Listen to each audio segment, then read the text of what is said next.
the Samsung Galaxy S9 launch event here at the Mobile World Congress 2018 was very strange. The company made family moves, but the usual buzz and excitement over its new flagship phone was not really there.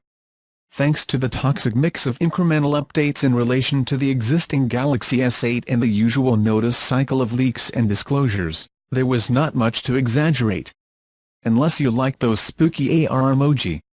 The only source of consolation for the hardware fanatics came in the form of Samsung's new double-aperture camera system in the S9. Since the Nokia N86 of 2009, the world has seen a phone with variable aperture, and the reactivation of Samsung of that feature aroused some interest. For me, it was what rescued the release of the S9 and what protected this new device from an even harsher critique from fans who expected to see more aggressive updates from Samsung. So, what is the double opening system and why does it exist in the first place?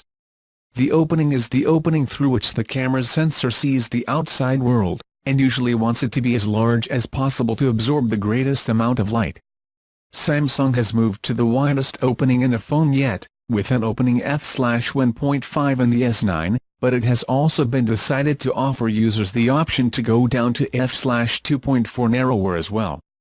The answer to why it is desirable is related to the limitations of having an ultra-wide aperture like f/1.5.